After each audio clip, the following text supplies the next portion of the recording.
es más el hecho de no dar el paso por miedo a perder algo que no ganarlo. O sea, hay que ir a por todas. Y si confías en ti mismo, si tú crees que estás preparado, que eres bueno en esto, aunque te falte experiencia seguramente, da igual, porque al final vas a encontrar tu sitio.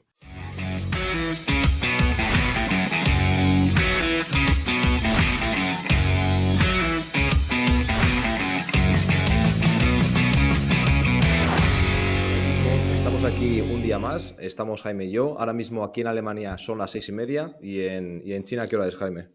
Pues aquí estamos grabando de madrugada, como siempre. Ya sabéis que duermo poco y son la 1:30 de la madrugada aquí. Así que bueno, aquí seguimos trabajando para vosotros, para intentar daros contenido muy bueno, de mucha calidad. Y bueno, aunque sacrifiquemos un par de horas de sueño, no pasa nada.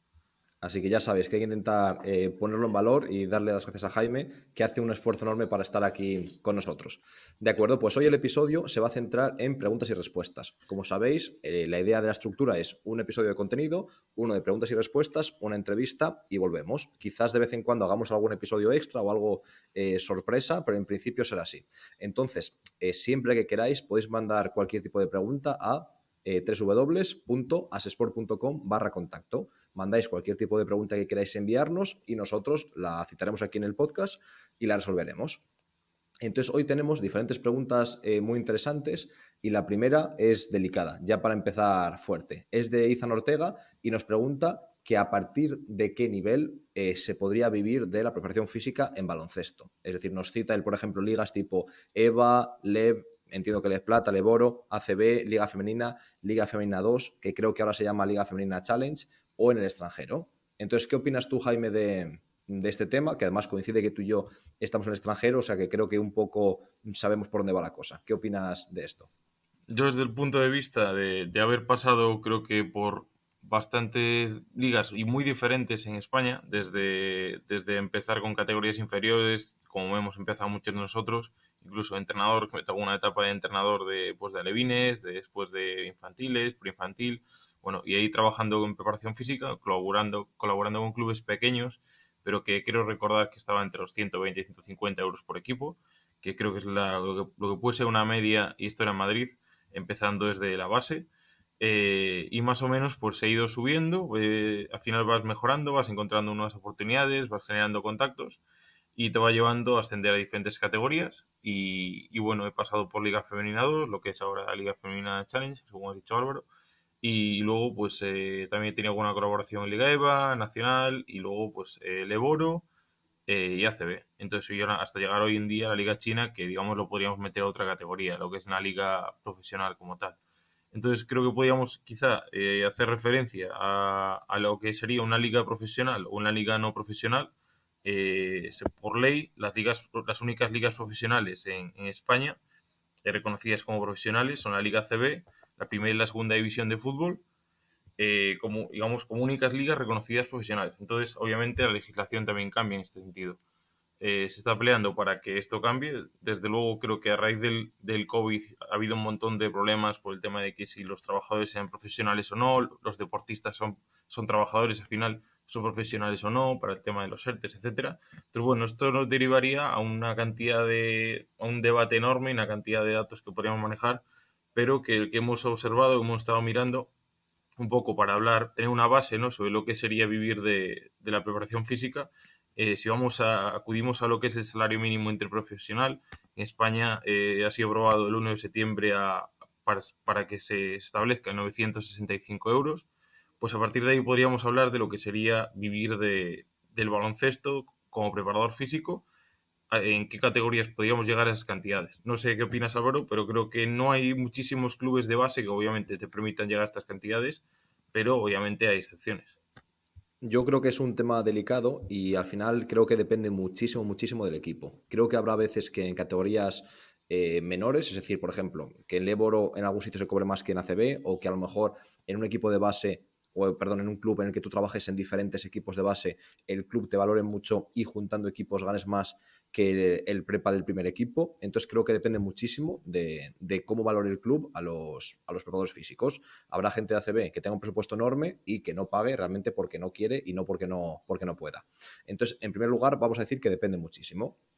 Después hay que ponerse en contexto, como dice Jaime, salario mínimo, por suerte, ha subido, o sea que legalmente, si trabajamos a jornada completa, no podemos cobrar menos de 965, pero es que lo triste es que otros profesionales, como por ejemplo los fisios, tienen su convenio algo así como 1.100 euros. No exactamente si es 1.120 o 1.080, pero es rondando los 1.100 euros. Jaime lo sabe que es fisio. Entonces, tenemos a compañeros universitarios también que cobran muy poco. Yo conozco a compañeros que trabajan en empresas fuertes que ganan muchísimo dinero, y ellos ganan 1.200 euros en un trabajo de oficina de 40 horas semanales. Entonces, lo triste es que en casi cualquier trabajo hoy en día no se gana mucho dinero. Entonces, en mi opinión, para llegar a esos niveles o estar por encima de ellos va a depender mucho del club, pero creo que habría que estar tipo Leboro, ACB, Liga Femenina, para poder estar claramente por encima de eso, o por lo menos para tener muchas probabilidades de estar por encima de eso. Creo que en el extranjero, obviamente, si te vas, va a estar por encima de eso, y creo que los clubes extranjeros, bueno, también los españoles, si traen a una persona a otro país es porque ponen en valor la figura del prepa y están dispuestos a invertir. Entonces yo diría que en principio las opciones para asegurarte un buen salario serían Leboro, Liga Femenina, ACB y el extranjero. Más o menos esta es la idea general. Luego habrá un montón de excepciones, a lo mejor hay equipos fuera de este rango que sí que lo aportan y otros dentro del rango que por lo que sea no lo aportan, que sé que los hay, tristemente, pero en principio yo diría que va un poco en esta línea. ¿Cómo lo ves tú, Jaime? Sí, desde luego no hay muchísimas categorías, bueno, no hay muchísimas categorías en el baloncesto español que puedan permitirte vivir del baloncesto como preparador físico hoy en día. Creo, es mi opinión en base a la experiencia que he tenido yo. Quizá esto vaya mejor, ojalá que sí, pero creo que desgraciadamente no va a ser así. Incluso podría empeorar en los próximos años si las condiciones no mejoran, y parece que de momento puede haber una pequeña recesión, o puede ser que lo que iba a suceder todavía pues se aplace. Bueno, ya veremos cómo evoluciona todo el tema de la pandemia, etcétera. Y desde luego también una cosa que creo que se puede comentar, que es que cuando trabajamos en categorías de formación, al final trabajamos con menores de edad que están en el colegio por las mañanas y con los que realmente no puedes trabajar por las mañanas, obviamente. Entonces te obliga a que solo puedes trabajar en horario pues de 4 o 5 que salen del colegio. Depende de los mayores, que creo que ahora mismo no tienen muchos días clase por la tarde, que quizás pueden entrenar antes, puedes trabajar antes, pero realmente, salvo que tengas un horario que te permita, pues a lo mejor trabajar en las oficinas del club, echando una mano con algo, o trabajar en actividades extraescolares dentro del propio horario lectivo, que hay colegios que tienen convenios con clubes, etcétera, y puedes rascar algo más, pero ya estamos hablando que te estás haciendo algo extra que no realmente el trabajo de preparador físico en sí. Entonces, claro, ya obviamente no puedes completar la jornada semanal de 40 horas y ya trabajas solo por las tardes, salvo que los complementes con los fines de semana, que en la mayoría de los casos, si no me equivoco, no te van a contar todo lo que es suponerte ir a jugar fuera un partido con tu equipo, que son pues a lo mejor 1 hora o 2 de viaje, las 2 de vuelta y las 2 o 3 de partido. Entonces, bueno, eso creo que todavía nos queda mucho por mejorar, pero obviamente las categorías que tú has dicho creo que son las que más probablemente puedan pagarte un salario que te permita por lo menos vivir. Yo en este caso discrepo un poco en cuanto a lo del salario, porque creo que aunque estamos mal, creo que vamos en buen camino. ¿Y por qué lo digo? Hace años en el Eboro, y tú lo sabes, Jaime, se pagaban burradas de dinero, pero burradas a los jugadores, auténticas burradas. En ACB lo mismo, y el preparador físico y el asistente, yo sé casos personales que cobraban poquísimo, pero poquísimo te hablo de cómo cobran ahora o peor. De hecho, yo creo que peor. Es decir, estando el salario general del equipo muchísimo más alto, se cobraba como ahora o menos. Y ahora, en cambio, el salario está muchísimo más reducido, los jugadores no ganan tanto, sobre todo en Leboro, y en cambio el Prepa creo que se ha mantenido respecto a como estaba antes, o incluso en algunos casos cobra más. Es decir, creo que poco a poco los clubes van entendiendo que el Prepa es importante, y creo que sí que se va a ir mejorando. Y yo, por ejemplo, aquí en Alemania y en el extranjero, creo que cada vez la figura del Prepa es más fuerte, y esto va a seguir ocurriendo. Y creo que los clubes que no lo hagan se quedarán atrás, por lo tanto, se tenderá a que poco a poco haya más mercado. Entonces yo considero que sí que soy optimista en el futuro. No quiero decir que sea todo fácil, pero creo que vamos a mejor y no a peor. Y de hecho hay que ver los puestos de prepa que había hace unos años, hace 10, 15, 20 años, que eran muchísimo menos, y ahora cada vez, o sea, es muy raro ver a un equipo, ya no te digo profesional, te digo amateur o semiprofesional sin prepa. Prácticamente todos los EVA tienen algún prepa, aunque a lo mejor no esté siempre, y hace unos años no había ni el equipo de la segunda división tenía prepa, hace unas décadas. Entonces creo que vamos a mejor. Y luego un aspecto que tenemos que tener en cuenta, en mi opinión, es que, por ejemplo, si tú trabajas en un equipo, por ejemplo, en el primer equipo de un EVA o de un Les Plata, aunque no te dé para vivir, que seguramente no te va a dar, eso te da una visibilidad que puede ser que te permita trabajar con jugadores a nivel individual. Y esto es algo que no podemos olvidar. Es decir, si tú consigues formarte, ser una especie de referencia en tu ámbito, no quiero decir a nivel mundial o nacional, pero que tú seas, por ejemplo, muy bueno en tu ciudad o que seas muy bueno en tu comunidad y la gente te pregunte o quiera asesoramiento online, te permite tener ingresos siendo prepa, trabajando de lo tuyo, aunque no sea solo con el equipo. Entonces creo que este es otro camino que está muy bien y que en fútbol ya se explota muchísimo. Hay muchos prepas que trabajan con jugadores individuales y no con el equipo en sí y que se ganan muy bien la vida. De hecho, muchas veces ganan más que el prepa del equipo principal y creo que en baloncesto es otro camino. ¿Cómo lo ves tú, Jaime? Sí, desde luego, sí, también si nos vamos un poco fuera del tema de solamente dedicarte a que te paguen por hacer labores de preparador físico con un equipo, en deporte colectivo me refiero, en este caso baloncesto, eh, es más complicado sin complementarlo con otras cosas como todos estos ejemplos que nos has citado. Yo lo veo de la manera de que, bueno, comentando desde mi punto de vista muy personal y desde que todo lo que he pasado, ¿vale? Que he cobrado 120 a cobrar lo que puedo llegar a cobrar ahora, que estoy muy a gusto. Entonces, esto lleva un camino de muchos años, pero quiero decir que yo al principio no veía solo el dinero. Es decir, yo creo, esto es mi opinión y no sé si la compartís vosotros, podéis comentarlos, enviarnos vuestras preguntas y trataremos de darle otro punto de vista.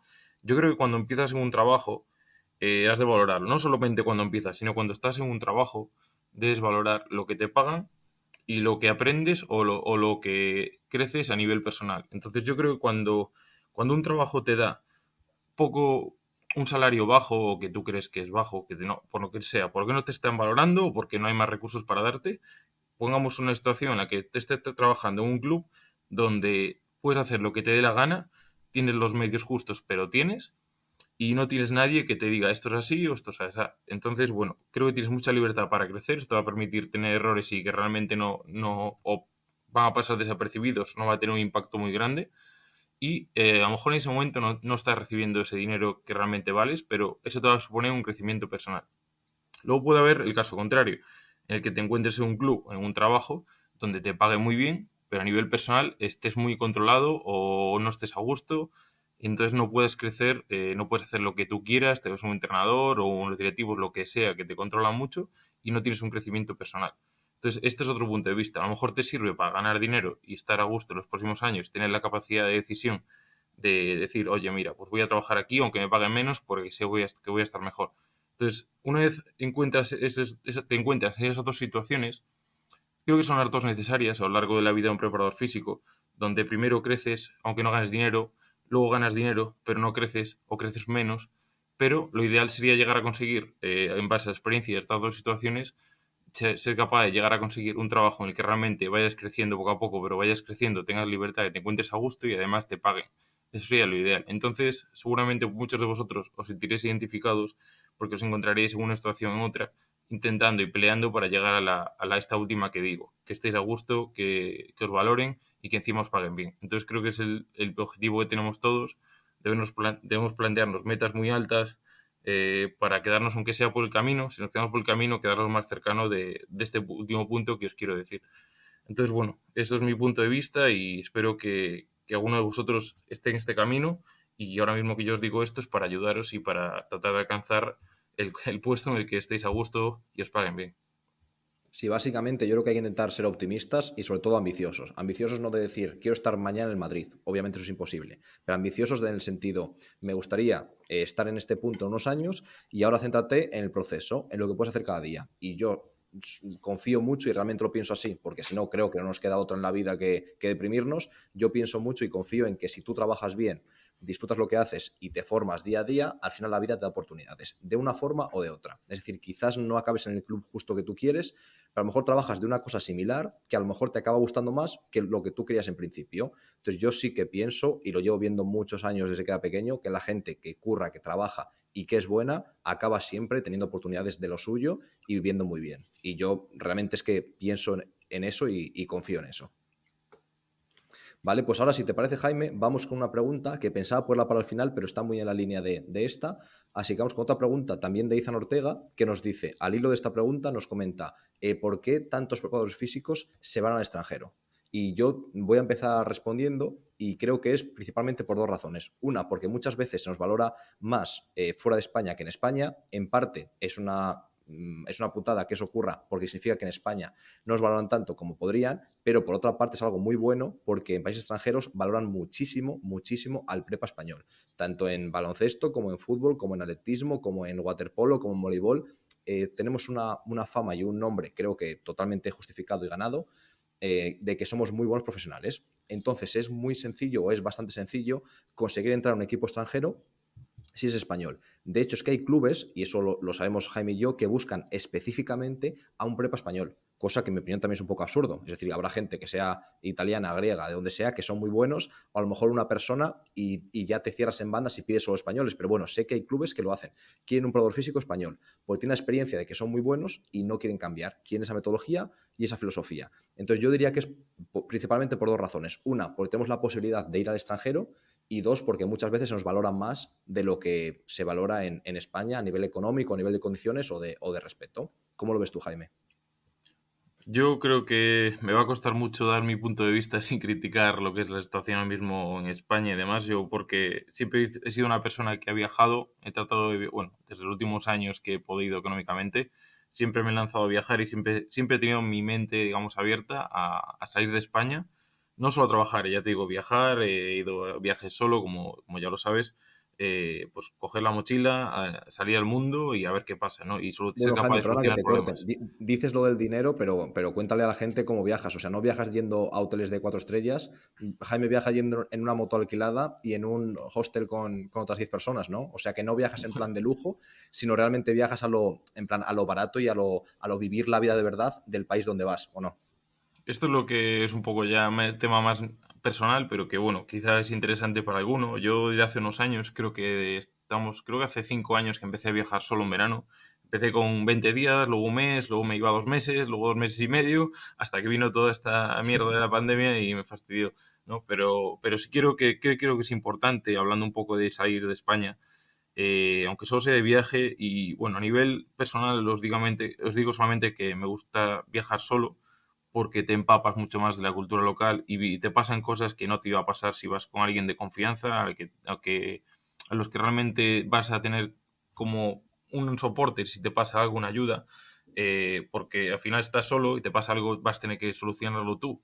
¿Vale? Te pones enfermo o te roban o te pasa algo que tampoco tiene que pasar esto, pero puede pasar y vas a ser tú el único que va a salir de esta situación por ti mismo. Entonces, bueno, creo que viajar, en este caso solo, te pone en situaciones que te van a ayudar y te van a hacer crecer como persona. Mejoras el idioma, porque al final, si vas con tu pareja, vas con tu mejor amigo o lo que sea, pues vas a hablar español con tu mejor amigo. No te vas a empapar tanto de lo que es el idioma local o de la cultura o del propio inglés o entender acentos de otros países en inglés. Entonces, bueno, creo que al final esto está vinculado con salir al extranjero, de tal manera que a la hora que salgas a trabajar, creo que nunca vas a volver la persona que va a salir de tu ciudad, lo que sea, no va a salir, no va a regresar la misma persona, lo que quiero decir. Siempre el que sale va a ser muy diferente al que vuelva. Y eso es lo mejor, creo que os puede pasar. Entonces, el profesional que salga, si escogéis un día salir de España, el profesional que vuelva va a ser completamente diferente. Y eso es bueno, para mí eso es buenísimo. Y es así, y lo sabréis porque cuando trabajas con jugadores extranjeros, pues los vas a ver de diferente manera cuando vengan a tu equipo en España, porque ya vas a saber pues manejarte con jugadores extranjeros, vas a saber expresarte en la sala de pesas, porque no es lo mismo explicarle en español a 10 jugadores y haya dos extranjeros que explicarle a un equipo entero que te habla inglés o en mi caso en chino. Cómo vas a explicar tu metodología, cómo comunicas esto te cambia la forma de ser, te cambia la forma de trabajar. Entonces todo esto yo creo que no hace más que mejorarte. Entonces creo que es fundamental, yo lo veo hoy en día fundamental, tener una experiencia laboral en el extranjero como preparador físico, sea en campus, tenéis campus en verano, tenéis internidades o becas diferentes de un mes, 2 meses, bueno, al final es tener contactos y creo que si quieres realmente salir, creo que puedes salir. Hay que tener un poco de nivel de inglés, por lo menos para empezar, ¿no? Para tampoco estar muy perdido, pero si tienes miedo, creo que desde aquí te digo, aprovechando esto, que no lo tengas, que te eches para adelante, que des el salto, que nunca te vas a arrepentir de salir al extranjero. y vas a ver desde un prisma diferente lo que es España y cuando vuelvas a ver las cosas de otra manera totalmente diferente. Y luego a nivel personal, pues bueno, yo soy muy crítico ahora mismo con la situación en España, pues antes decía que lo veían, que veía negro los próximos años en el tema de los salarios y tal. Bueno, entonces, bueno, eso sería otro punto de vista, tema de impuestos, te vas a ver que es diferente, que te pagan diferente, aprendes a mover dinero del extranjero para traerlo a tu país. Bueno, son muchas cosas e historias que vas adquiriendo cuando trabajas en extranjero y también pues forman parte de la vida. Así que bueno, es un poco mi forma de verlo y animaros a todos a si alguna vez pasa la oportunidad, no elijáis quedaros en casa y tomar la oportunidad de salir fuera. Y luego simplemente decir, Jaime, que en el caso de que vayas fuera y no te guste o pase algo, que siempre puedes volver y no pierdes nada. Es decir, que siempre salir va a ser algo positivo, porque en el peor caso vas a volver a donde estabas antes, no vuelves a un paso atrás, o a un estadio anterior, por así decirlo. Nunca vas a perder nada. En el peor caso te quedas como estabas, ¿no? Eso es, no pasa nada. Al final es más el hecho de no dar el paso por miedo a perder algo que no ganarlo. O sea, hay que ir a por todas y si confías en ti mismo, si tú crees que estás preparado o que eres bueno en esto, aunque te falte experiencia seguramente, da igual, porque al final vas a encontrar tu sitio. Y si no es un día, es otro. Y si estás en tu casa, pues no pasa nada. Yo creo que yo, por ejemplo, ahora mismo no tengo miedo.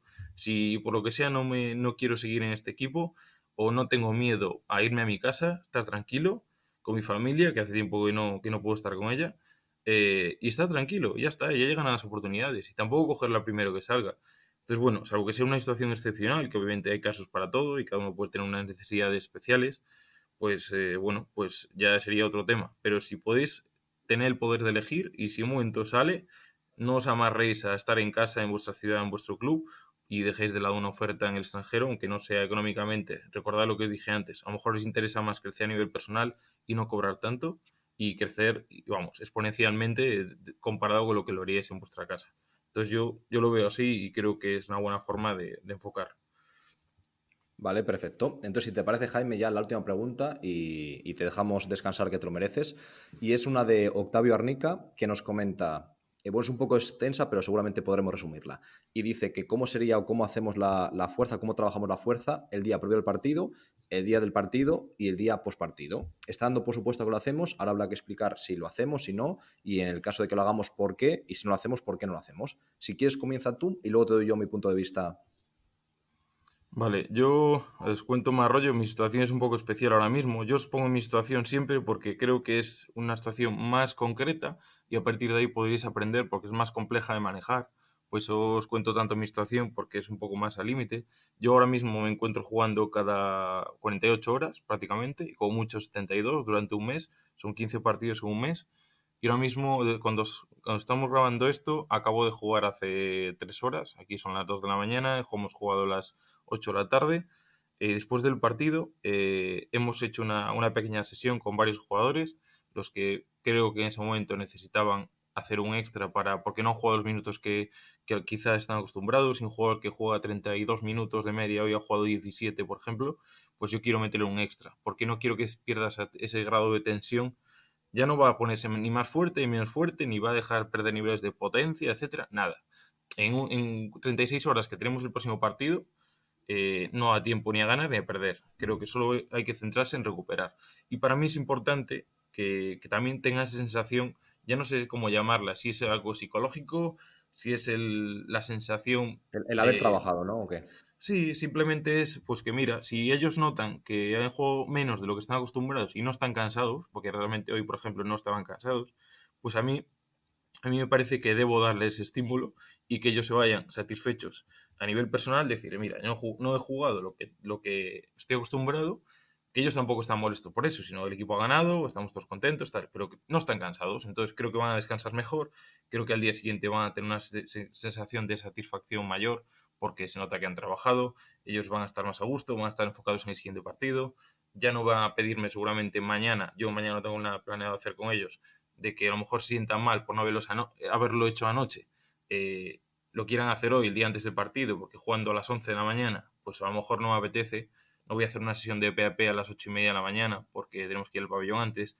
Entonces, bueno, este es un caso muy concreto, son situaciones especiales, Pero bueno, sí que hay que trabajar y ver cómo modelamos ese entrenamiento de fuerza adaptado a esta situación tan concreta. Pero obviamente cambia si juegas un partido a la semana.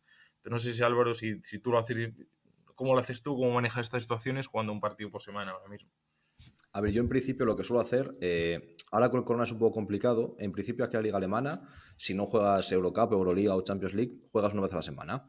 Es cierto que a veces hay doble jornada, o a veces a lo mejor, por ejemplo, tenemos Copa, que por suerte este año hemos conseguido llegar al top 4, por lo que hemos tenido más partidos que otros años, pero en principio es una a la semana. Entonces, ¿yo qué haría? El día antes al partido, simplemente alargo un poco la activación y meto un trabajo que podría considerarse de PAP, pues algo a lo mejor de velocidad de reacción, potencia, pero algo súper corto y que sea muy, muy explosivo. Más, o sea, no se considera casi, o yo creo que los jugadores no lo perciben ni como una sesión de fuerza, lo perciben como una especie de activación o calentamiento más largo de lo normal.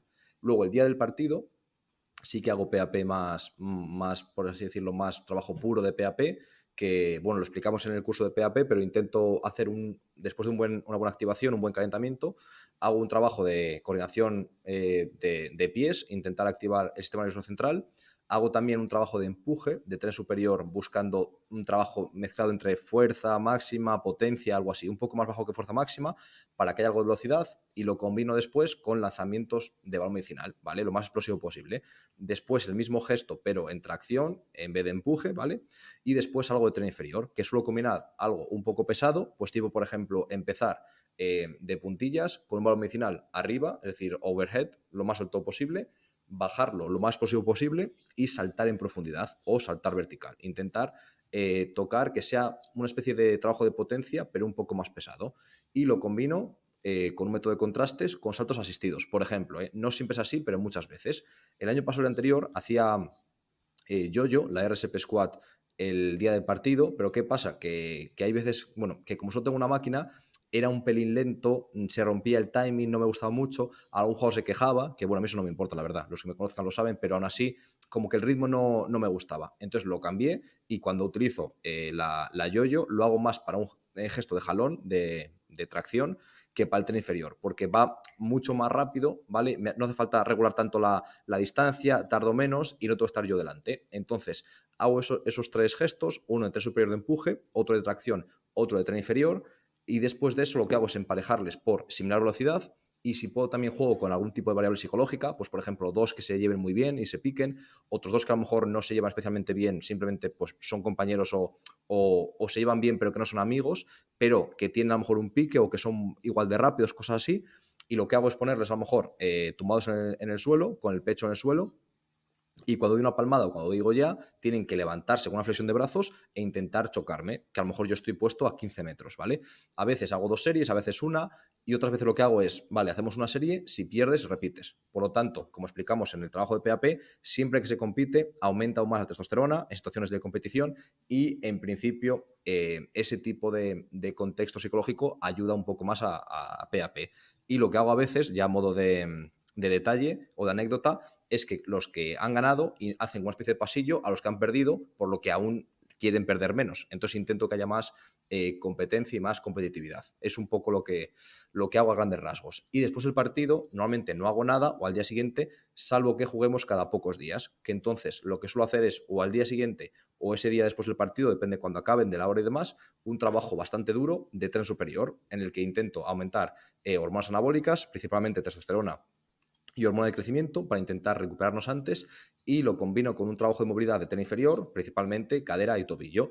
Intento volver a recuperar el rango de movimiento y la tensión previa al partido, intentar reducir un poco stiffness muscular y recuperar grado de movilidad, y en el tren superior intento trabajar duro para, aparte de mejorar, sobre todo para intentar elevar hormonas anabólicas. Sería un poco este el resumen. ¿Cómo lo ves, Jaime? Sí, en tu caso es completamente diferente al mío ahora mismo, pero yo comparto totalmente la metodología que usas y cómo trabajas, porque yo también creo que más o menos trabajamos muy parecido. Entonces simplemente los contextos son diferentes, pero esto también es lo bueno porque a mí el día de mañana, si por lo que sea, pues voy a otro equipo donde juega doble competición, voy a tener ya muy encima pues todo lo que es la gestión de este trabajo de fuerza, y porque esto me ha dado la experiencia de cómo manejar todo esto y qué contenidos poner el día antes del partido, qué poner el mismo día de partido o qué poner justamente después del partido. Entonces, bueno, también está claro que yo ahora no tengo viajes, estamos jugando aquí a competición en modo burbuja, estamos como sin, ahora mismo en China, ya lo he comentado en otros episodios, la situación es bastante buena comparado con el resto del mundo, pero aún así son precavidos y estamos así. Por lo tanto, hay mucha disponibilidad de trabajar de manera individual con los jugadores. Entonces, de manera individual con los jugadores, que creo que necesitan algo más, pues sí trabajo como trabajarías tú con ellos, como decías tú. Es cuando utilizo la máquina de squat inercial, pues me lleva mucho tiempo. Eso me ha pasado a mí en verano no me importaba tanto porque sí que teníamos más tiempo, no tienes la prisa de los partidos, pero sí que, por ejemplo, ahora tengo aquí una máquina, una polea cónica portátil que me traje de España, que lo utilizo para hacer una especie de PvP también, y utilizo también muchas poleas y demás, y lo utilizo de manera individual con los jugadores, porque tengo más tiempo. Aunque haya muchos partidos, realmente después tengo mucho tiempo durante el día para poder trabajar con ellos. Entonces, bueno, al final hay que adaptarse al contexto y creo que, como lo has comentado, está perfecto, es una metodología estupenda y da resultado. Que al final lo que hace es enfocarte es en el que esté preparado para el partido y, como comentaba yo antes, si hay un jugador que por lo que sea está debajo del umbral normal de carga, pues te interesa darles estímulo para completar su carga normal y que siga mejorando. Entonces, bueno, creo que son contextos diferentes, pero también es para vosotros que veáis dos puntos de vista totalmente diferentes y cualquiera de los dos creo que os va a ayudar. Sí, solamente decir que, bueno, esto lo estamos grabando en el 2022, que tanto Jaime como yo estudiamos constantemente, hacemos cursos, hacemos formaciones tanto online como presencial, casi todas online, porque al final por nuestro trabajo no podemos hacer presenciales y también se suma con la pandemia y, bueno, a nivel de horario el online tiene más ventaja. ¿Qué quiero decir con esto? Que al final, como intentamos continuamente mejorar, a lo mejor de aquí a 6 meses hemos cambiado algo, algún detalle o cualquier cosa. Es decir, que si escucháis este episodio dentro de X meses, a lo mejor no hacemos exactamente lo mismo. ¿Por qué? Porque intentamos siempre esa mejora continua. Entonces, el objetivo creo que es estar conforme con lo que haces, tener unas razones y unos motivos y unos argumentos para poder llevarlo a cabo, que estén basados en evidencia y sustentados con tu experiencia, y a raíz de ahí ir a muerte con ello. Y si dentro de un tiempo descubres nuevos aprendizajes, nuevas metodologías o aprendes de compañeros, intentar probar esos nuevos conocimientos contigo o con gente que no sea profesional y después intentar aplicarlo con tus deportistas. Si te Totalmente de parece, acuerdo, Jaime, sí. Sí, sí, perfecto. sí, Entonces, nada, si te simplemente parece, creo que me has leído el pensamiento. Creo que iba vale. a contestarte totalmente lo mismo. Simplemente de ser consciente años después o meses después de que esa decisión que has tomado, si era errónea, pues tratar de dar una vuelta y decir, oye, pues ¿por qué fue errónea o por qué considero que fue errónea? ¿Vale? Entonces, simplemente hacer consciente el error para aprender de él. Perfecto. Bueno, compañeros, pues hasta hoy solamente estas 3 preguntas, ¿vale? Estamos ya listos. Entonces, solamente deciros, igual que al principio, que vamos a intentar aportar contenido el 99% del podcast, que solamente dedicaremos ese 1% a saludar y a despedirnos. Por lo tanto, cada vez que escuchéis el podcast, el objetivo es aportar valor y nunca haceros perder el tiempo, ni a vosotros ni a nosotros, y que para que os ayude más o intentar ayudaros más e intentar mejorar, os pedimos que nos deis feedback o que nos mandéis preguntas o que nos deis algún tipo de crítica, de comentario, de consejo. Entonces, en www.asesport.com/contacto podéis enviarnos cualquier tipo de feedback que queráis e intentaremos mejorar. Cualquier pregunta que enviéis se va a responder o antes o después, porque tenemos ya bastantes preguntas acumuladas, pero cualquier pregunta se va a responder. Si hace falta, haremos episodios extra para resolverlas. Así que yo ya me despido, Jaime. Si quieres, despídete tú también de la audiencia y nos vemos en la próxima semana. Perfecto, pues daros las gracias a todos por escucharnos, a ti gracias por estar ahí también y bueno, seguiremos creando contenido para vosotros y muchas gracias por todo. Un saludo a todos. Venga, un abrazo. Un abrazo.